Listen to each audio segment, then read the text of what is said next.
we are a ministry that serves the people, and this is an attempt to make ourselves available to the people on a weekly basis. That was Finance and Development Planning Minister Augustine Gafwan speaking with Daniel Nyankuna. One senior official who has expressed strong support for this initiative is the Assistant Minister for Budget, Madam Sarah Mangemoba. She recently shared her thoughts on the significance of this program and why it means for citizens' engagement.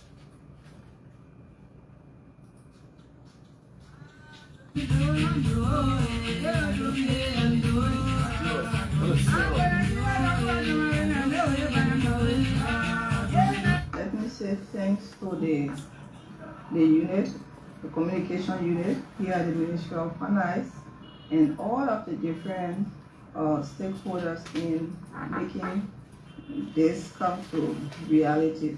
This was just a thought process, and now seeing this process being launched is something that we are all excited about. Because at the Ministry of Finance and Development Planning, what we do is that we plan for the entire country. And as part of our work, the issue about disseminating information to the public is very crucial. And also having you that we interact with the public is also important. So we see this show as the means through which we can get closer to the people and provide accurate information. Because most times we see on all of the different platforms, people try to provide information about what we do. Some of them might be accurate, sometimes most of them are inaccurate. So at this point in time, where you're going to see or hear from people from the Ministry of Finance directly to provide information on the economy, on budgeting, on fiscal affairs, on all of government development, I think is something that is welcoming. And we look forward to more engagement with the public. And through this program, we will have other institutions too being highlighted, because the achievements that we are going to be providing, there are things that were implemented by other government institutions as well. So we want to say thank you for making this process to come to life, and we're going to be present to provide information to the different stakeholders out there. Well, she's the Assistant Minister for Budget, Madam Sarah Mangemoba, there, getting her impression of the inaugural edition of the MFDP Hour. Well, every week the Ministry of Finance and Development Planning undertakes activities aimed at improving the lives of Liberians and advancing national development. For a roundup of latest happening at the Ministry of Finance and Development Planning, let's join Alex Bovage with MFDP Weekly Review. Good evening and welcome to MFDP in Review, a summary of some of the initiatives from departments and units. Minister Gafwan and delegation have arrived back to the country after a week of attending the 2026 African Development Bank annual meetings. At the AFDB meetings, Minister Gafwan and the delegation held discussions with the Creative Fund for Arab Economic Development, led by Director General Walin Shalam Al-Bahar. The discussions focused on concluding arrangements for the formal signing of a financing agreement between the Creative Fund and the government of Liberia, pursuant to an earlier commitment of approximately $15 million made by the Creative Fund to help fund the pavement of the road from Salaye to Konya in Lofa County. The chairman of the African Development Bank Constituency 15, Minister Gafwan, has called for deeper partnership and stronger institutional support from the African Development Bank Group. During the recently held AFDB meetings in Brazzaville, the chairman of the African Development Bank Constituency 15, Liberia's Finance and Development Planning Minister Augustine Gafwan, underscored the resilience of the country's amid mounting global economic uncertainties, while calling for deeper partnership and stronger institutional support from the African Development Bank Group. AFDB Constituency 15 comprises the Gambia, Ghana, Liberia, Sierra Leone, and Sudan, which collectively engaged the African Development Bank on development financing, governance, and economic transformation priorities. The government of Liberia, through the Ministry of Finance and Development Planning, and its partners have launched a major initiative to ring-fence county allotments as part of efforts to accelerate the country's fiscal decentralization program.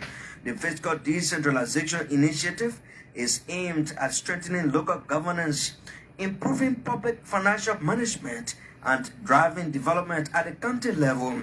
And finally, the Ministry of Finance and Development Planning, through its Fiscal Decentralization Unit, has concluded a week-long fiscal decentralization and county treasury engagement across Rivers, Grand Bassa, Maigibi, Bong, and Nimba counties. The exercise brought together county authorities, spending entities, treasury officers, and other stakeholders to strengthen fiscal decentralization, improve public financial management, and enhance local service delivery. Discussions were focused on the implementation of the 2026 fiscal rules, budget disaggregation, county treasury operations, and expenditure accountability. Those are the latest information on MFDP in Review. Thanks for listening. That was Alex Bofage with MFDP in Review, a regular feature of the MFDP Hour. President Joseph Newman Boakai Sr. recently broke ground for the Menekoma-Vonjaman corridor of the Banga-Menekoma Road project. The corridor forms part of the government of Liberia's commitment to complete the entire stretch of road initiated under the previous Unity Party administration.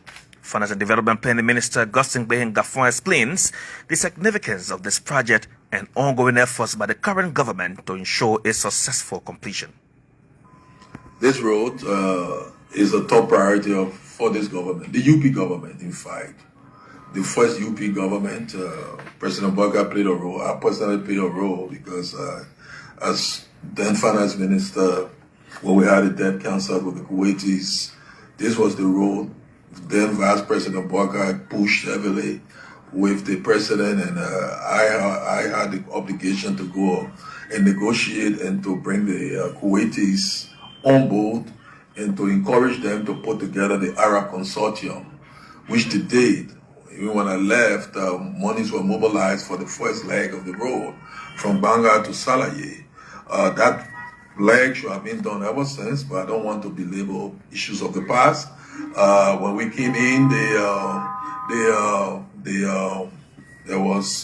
road project has stalled because there was some issues with debt service payment. We had to renegotiate with the Kuwaitis and the other lenders, who then began to put forth the resources that made it possible now for us to take the road to Salaye. Now, we know that we need to move faster. The Liberian people are impatient. They want development now. If we are going to go sequentially, like from Salaye to Vonjaman to Kolahun to Foya, it's going to be years. So, in a private-public partnership agreement with a company based in Sierra Leone, they're doing good work in Sierra Leone, Gambia, and others. This company has been contracted through a concession agreement. They are taking the road from Bowater side to Monrovia, St. Paul Bridge. President Madabio and President Joseph Boakai just, did the groundbreaking.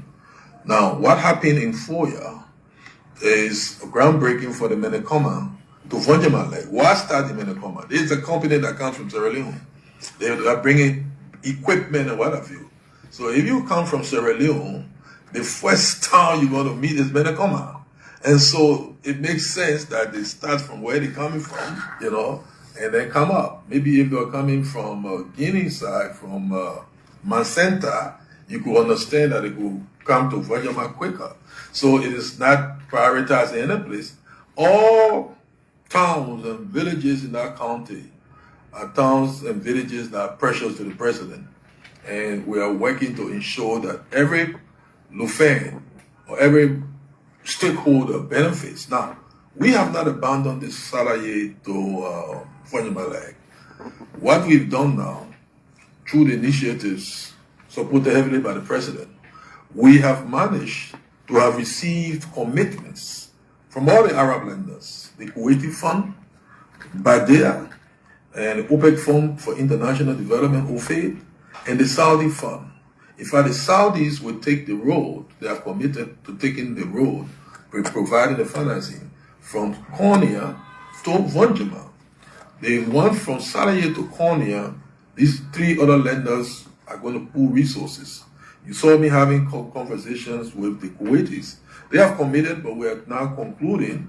We will soon sign the Kuwaiti version, the Kuwaiti portion, which will be around 15 million. I think Badea has offered 30 million and another 30 million from I think Ofid or so.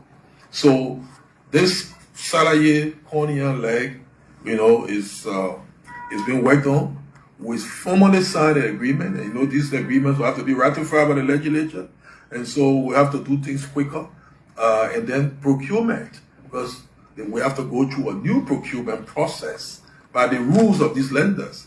We have worked with them, we have talked to them, we have prevailed on them so that this process can be expedited.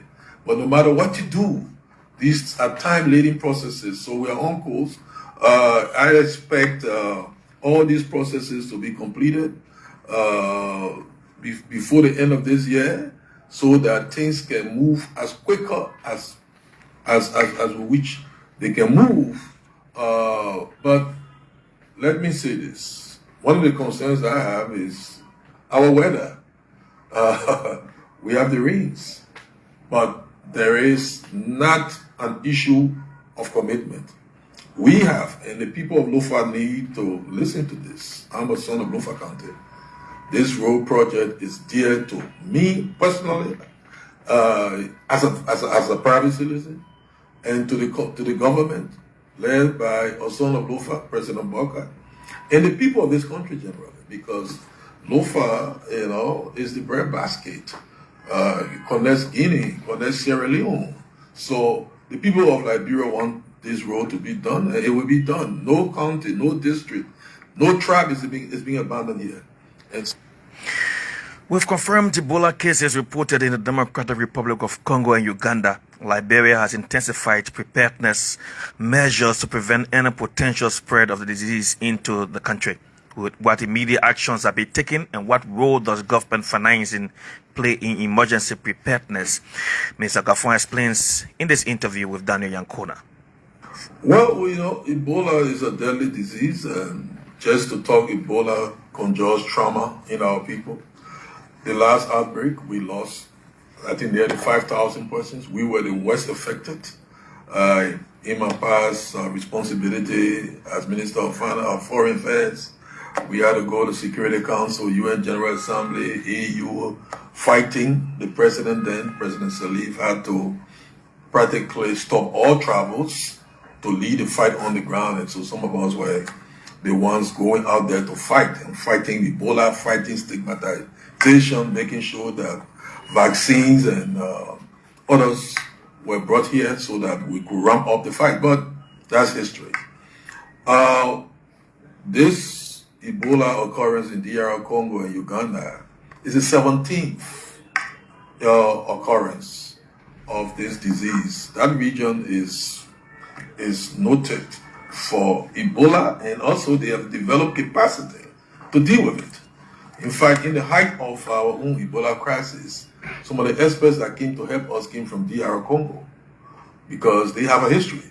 Interestingly now, let me tell you this, we have also developed our own experts. Our friend and brother Toba Ginswa is in Congo, DR Congo on the front line. So it's a good thing that Liberia is fighting Ebola in Congo.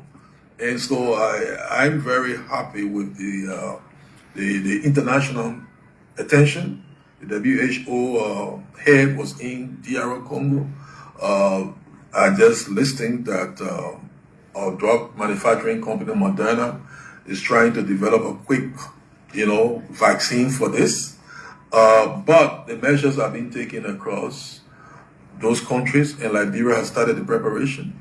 At the airport, people are being screened. The health authorities, MPhil and Ministry of Health, have put together a $4.2 million budget.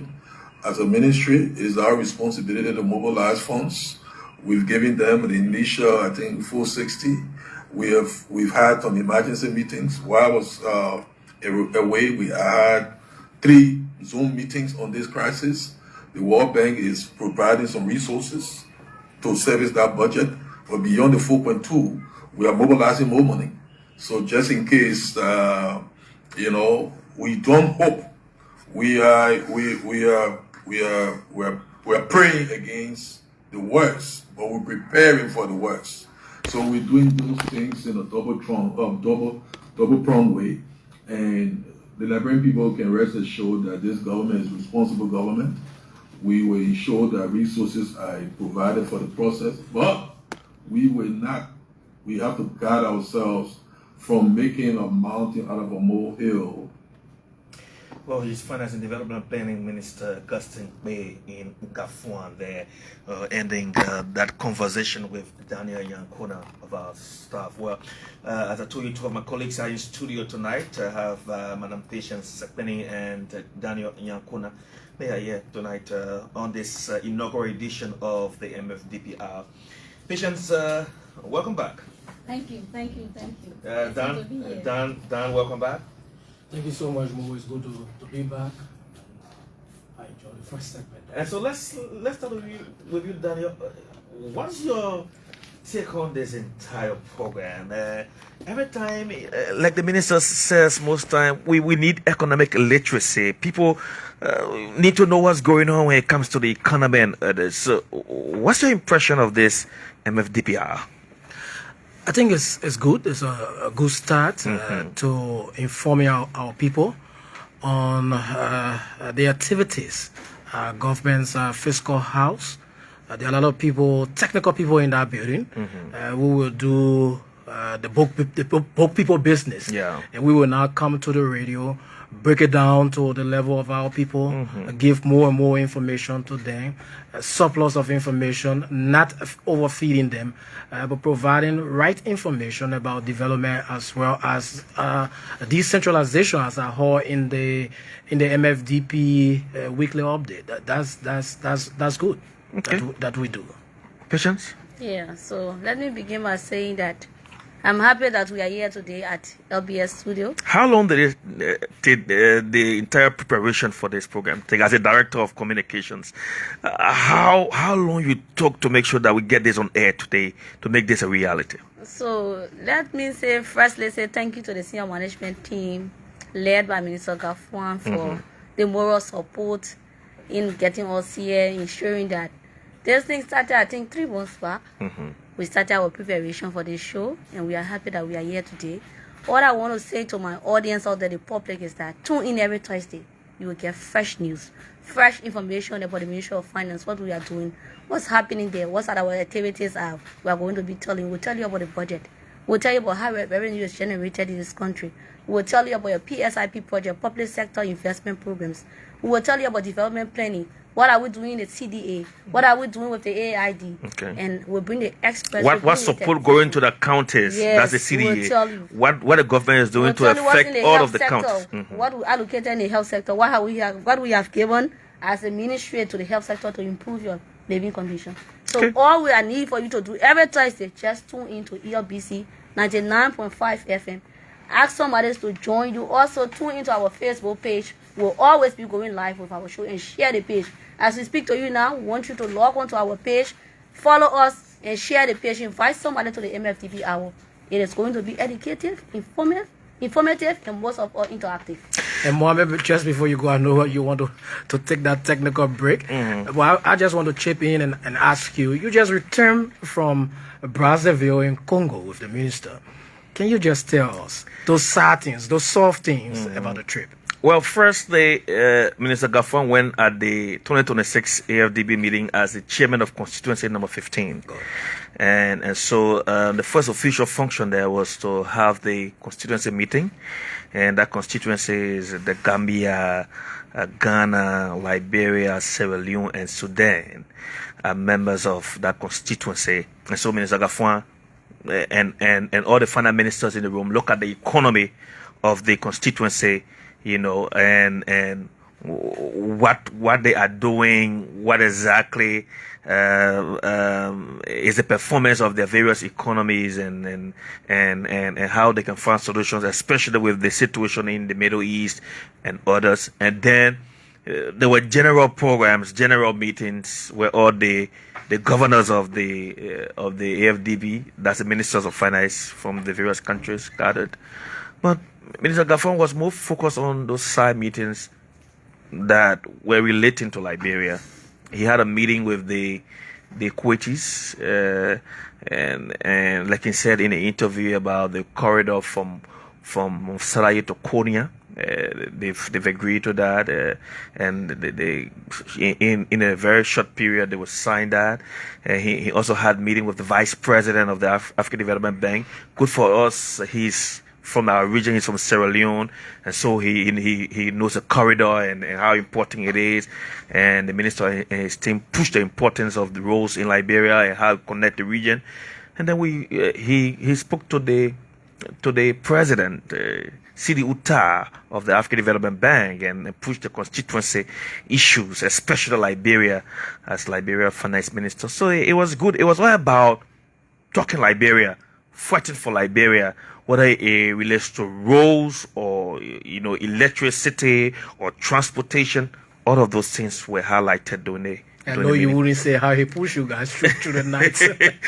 So, but long meetings up to 11, 10 o'clock in the night. But it was all about Liberia, and I think that's something that when Liberians go out there, you see them pushing, you know that our country is moving somewhere. So we'll take a very small bit of our team song. When we come back, our guest will join us, and then we'll talk about other issues right here on the MFDP Hour on ELBC 99.9 FM and other frequencies across Liberia and on our social media platforms.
So welcome back to the program. We are now being joined by the Assistant Minister for Economic Policy at the Ministry of Finance and Development Planning, Honorable Heren Dize Nyakwe is joining us. Minister Nyakwe, welcome. How are you today? Thank you, Kwena. We are grateful to be here, and we think it's important that we have this show to explain about the MFDP Hour and what is happening in the Ministry of Finance and Development Planning. And we also bring you greetings from the Minister of Finance and Development Planning, Honorable Gafuan, the entire senior management team, the workforce. Thank you, Minister. And we also have Madam Carola Myers, Technical Focal Point to the Deputy Minister for Budget and Development Planning. Madam Myers, welcome. Thank you very much, Mohammed, and I'm excited to be on this first edition of the MFDP Hour that we've talked about, and now we're seeing the reality. Yes, from a vision to a reality. Yeah. Mr. Yankwe, you've been one person who has been pushing this program. How do you see the initiation today? Well, let me say thank you to the senior management team, like I said before, and then for having me on the maiden edition. This task was given to us, and we worked together with the various departments, the various units, the communication units, and we see it coming on live today. And we are grateful. We think there is a platform for the Liberian people. How would this help the Liberian people? Someone out there listening would say, how would this help me? You know, Quena, the Ministry of Finance and Development Planning is a critical institution. We manage the nation budget. We manage the development plans of the budget of the country, and we also manage the country economy as a whole. Now, there's a need to provide information to our people on what we are doing, the processes, the ministry own functions. And the other side about it, this show also allow us to be able to hear from our people. There are some of the issues that were raised here that we can filter into our development plan, and I can also help with policy issues. The ministry is headed by a minister, and then we have 5 departments that are headed by deputy ministers. So we have the Department of Administration that is responsible for the ministry internal work, procurement, HR issues, and you name them. We have the Department of Fiscal Affairs. Before you come to the departments, you cannot tell us about the Ministry of Finance. Ministry of Finance there to distribute money, because anytime people hear finance, say Ministry of Finance, I get all the money. What the Ministry of Finance can do? So Ministry of Finance, we prepared the country budget. We manage the economy. When you say manage the economy, we come with fiscal policy issue. And that's the reason why I wanted to go to the various departments, and I will tell you who head of department and what department will do. They get a better understanding. And the other side of this show, I thought we'll bring people, technicians from the various units, the various sections that will explain what they are doing. We get for an overview. They can talk about the Department of Administration that will do the internal work of the ministry itself to give us that space to be able to do the simple work. They have the Department of Fiscal Affairs that will take care of expenditure issues, revenue forecasts, working with other institutions like the Liberia Revenue Authority, and that department is headed currently by Deputy Minister Myers, who is the principal deputy to Minister Gossip Gafuan. So he comes with a wealth of experience on Anthony Myers. And then we have the Department of Budget that has 2 divisions headed by assistant ministers, and then they will do the country budget, do the development plan.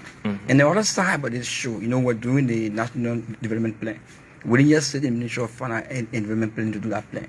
We went to the various counties to talk to our people.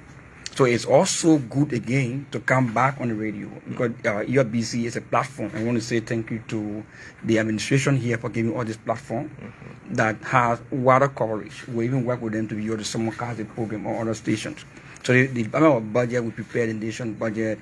Working with other departments within the ministry itself, and then also working with sector stakeholders and other ministry and agency to ensure we can put together all of the sector budget, institution budget, will come with one national budget. And our budget now is being managed by the department, working with other departments too, that will also report on what is happening. We have a division of planning that is also there that manage our development plan. And then we have the Department of Controller and Accounting that will be able to take care of the accountancy, how we do our recording of our financial things, processing checks. They'll be able to do that. We have economic management, where I sit, and then we come in with economic policy, doing forecast of the economy, how we manage our inflation programs. That is the issue of prices, and then issue of exchange rate, advising government on what to do. And now we also will be able to advise government as a principal advisor on some of these policy issues we are talking about. So the ministry as a whole, that responsibility on fiscal management, how we manage the country resources, how we plan budget, how we take care of revenue activities. And now one thing you want to know here, you're talking about revenue issue, our current budget is 1.3 billion. 1.3 billion. When we took over, the budget that was just executed before we took over was 782.9 million. So that means we have been able just within 2.5 years or in 3 years' time to increase the budget by more than 500 million. Talking about 519 plus million. Okay. So you have like 263 million more to double the budget we met. So that means the team at the Ministry of Finance is doing extremely well. These are information we need to get out there to the public. out there to our people. When you look at prices issue, yeah. Why are we saying inflation is coming down now? Because we are building roads. When we took over new, like when you say inflation in a layman's sense, so that is how we measure prices. Okay. The all over price in the country. The way you measure it to look at the inflation rate. So last year by the January, you had like 12% inflation. February, you had 13%. But now, at the end of the year, you have 4.0% inflation. So in this year, January, so it means the prices are dropping. The prices are dropping. And why is that happening? Because we are now building roads. So if you just look at transportation, for example, if you were paying like 15,000 from here to Harper, now it's 6,000. Even if you are not using MTA buses, even if it's just private transport you are using, you will still have to have that price coming down. Even the price of rice. The price of rice. Due to barrels. Because I was in the southeast by last year, September, during the rainy season. I took a day from Zveju to Monrovia. I came to town and went to work on that same day. Okay. The guy had to tell me September around 2023, 2024, you are buying 25 kg rice around 6,000-7,000. But you're buying it around that time by 30,000. Okay. So that, and I remember in 2024 when we allocated $20 million to condition the roads, people said we're wasting money in mud.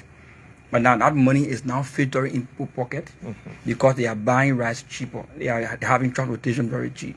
So that have helped us to stabilize prices. And these two commodities, they are very key to us. Transportation, when transportation is high, other things prices will be high because they will also be added to routine prices. Yeah. Let's come to Carolyn. Why is OBR important to budget outreach? We saw you recently across the country. Okay, so thank you very much, Daniel. The OBI is the Open Budget Initiative, and it is part of the government's fiscal transparency program. And the Open Budget Outreach is intended to get citizens involved in the budget process. There's one key thing that Minister Yankwa highlighted. He talked about managing public resources. So you see, when we talk about public finance management, where the Ministry of Finance is at the heart of it, it tells us that the resources, the money, is not for anybody. It's not Ministry of Finance's money. It is the people's money. And we are just managing the people's money. And when you manage people money, they need to be a part of how you manage their money. So for example, if you have a business and you entrusted your business into the business manager, he reports to you. He asks you what is it, how you want him to run your business. So it is the same when the people elect their government. They elect the government to perform a piece of service for them. So they are the ultimate beneficiaries, or they are the ones that the budget impacts. So for example, even if we are taking loan, it's the people. The taxes is the people who pay the taxes for the government to be able to deliver service. So the services we are delivering is for the people. So the Open Budget Initiative provides that opportunity for the people to have their voices heard, for them to say what is it they want, how they want their government to manage their budget. So before we formulate the budget, we go to the communities and we get their priorities. They make recommendations to us, and we come with craft the budget. So after crafting the budget, we have to go back to the people and say, this is your budget. This is what the government intends to do. This is how the government is going to raise resources to be able to provide the services that you want us to provide. And when we came, you gave us a shopping list. You said, this is what we want. This is what we want. We have come out to say, those recommendations that you made to us, these are what we have done as a government. So for example, when we were in the counties for the 2026 budget in 2025, one of the key recommendations that came is, you see, today we have 2 million in the budget for toll booths. That recommendation came from citizens. So citizens made this recommendation, and it demonstrates how responsive a government is to its people, because the people elect their government so that the government can respond to their needs. So the entire open budget outreach is part of that bigger fiscal transparency program that we use to engage citizens. We get their feedback, and then we are able to respond to their needs. So the FY 2027, this outreach in 2026 outreach that was just held, we had it across the country. We visited all of the counties, and we were informing them mainly about the 2026 budget, what is in the budget at national level, and then what is each county's allocation. That brings me to decentralization. Each message will not be the same in Nimba, in Bond, what are in there for the people. So yes. What, you tailor your message differently at one point. Yes. So we have for example, for this year outreach, what we did, we provided the overall achievement progress report for the AAID. Then we went to the county specific, what were the achievements for 2025 in the counties. From there, then we present the budget. We talk about the revenue, we talk about the overall expenditure envelope, then we come to the county. What is in the budget, for example, for Grand Bassa County, Grand Bassa allocation, what are the unique things? Nimba County, Maryland County. So each county message is unique to that county. There will be the generic ones, like the overall budget, the 1.3 billion for compensation sector level, but then when it comes to the county, the messages are different. So you got feedback. Oh, yes. And when you bring it down, the way you explain it to the people in the county. I saw you in Kakata, very animated. Yes, because I know you can speak Olokwa like that. No, right? No, but Daniel, the important thing is that, like, this is why I said the budget is not anybody's personal money. It is the people's money. So when you are talking budget issues, you need to bring it at the level of the people. What does $1.3 billion mean to somebody in Maryland County from where I come? What does $1.3 billion mean for somebody in Bopolu? But when you tell the person that there is money in the budget for the Bopolu role, and for the first time, somebody in Grand Cape Mountain, when we're in Robertsport, and we show them the quota is coming from Robertsport to the main Medina role, the person understands what you mean by 1.3 billion. Of course. When you talk about electricity, you tell them current is coming, or you see current coming. They see the paved road. They see that people are having access to water. For them, that what the budget means, that market woman can be able to take her produce from Bokonjire, or she can take her produce from Maryland and bring it to and sell it and go back, and her goods are not spoiling anymore. That's what the budget means. So when we are in the counties, we have to come down to the level. What were some of the feedbacks you got, and what will you do with those feedbacks from the various counties? Okay, so for this time around, we didn't do pre-budget consultation because pre-budget consultation happened. So this time around, we're just providing the information on what is in the budget for them. And so citizens were very impressed with the growth of the budget. Yeah, so when we tell them, at first the budget was at 1.2 billion, and then because of the work, a World Bank delayed 40 million, and the World Bank, in bringing that delayed 40 million, the World Bank recognized the progress that this government has made, and the World Bank said, we'll not give you only 40 million, we'll give you 8 million. So taking our supplementary budget to 53 million, and that 53 million taking our budget to 1.3 billion, that was something that very impressed. Yeah. Because the other thing about it, the last year, 2025 was a critical year. We saw small revenue but not pulling out. Like you said. But we still raise more revenue than we planned. So that means you have people that are committed. And one thing you want to do for your country is to raise more domestic revenue. That will enable us to be able to pay more debt that will help the economy. We just pour about $4 million in the economy to pay domestic debt. And that will also, because we raised the $40 million that our delay, we raised that. We also raised additional $5 million, making it 45, plus the $8 million she talked about that came in additionally from the World Bank, carrying us to $53 million for a supplementary budget. And you will know that has been happening for more than 10, 15 years. The budget is increasing. What are you using to increase the budget? Is it that you're imposing more taxes on the people, or you're closing loopholes in revenue generation? Because there's this argument, Caroline, that the budget increasing because the government is putting tax on the people. Why the budget increasing? What is happening that we're getting more money? So when you try to improve on the economy, you have more people working. They pay income tax. Okay. You have more people doing businesses. So you have sales tax coming in. And then the next thing is you have a prudent tax administration system. Okay. That means you put a mechanism in place. We are moving towards digitizing our economy. There are more reform measures in with this entire tax process. So, I mean, that you are tightening screws. Okay. You know, we have one of the best person who is being seen as somebody who know how to fight corruption, Honorable Tobajara, who is there at the LRA. So he's there and doing all he can to be in, with support of other arm of government to ensure that we can do this. And our president is one person who have a very strong stance on the issue of the fight against corruption.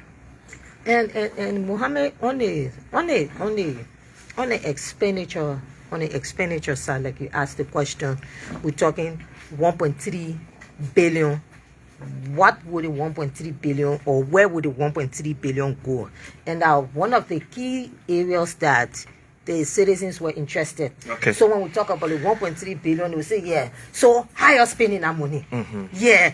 You're spending all that money immoral, and we're clear with it. Most times the way people talk about compensation, they will take it. So this time around, when we're in the counties, we're showing them the specific interventions. Okay. So for example, like we talk about the just goes up quickly because we are already running out of time. The four edition the time runs so fast. Seriously. And also, like when we talk about the investment we're making in roads, like I talk about the toll booth, then when we talk about what we have in the budget to bring on volunteer teachers and health workers, because that was the recommendation, like in every county.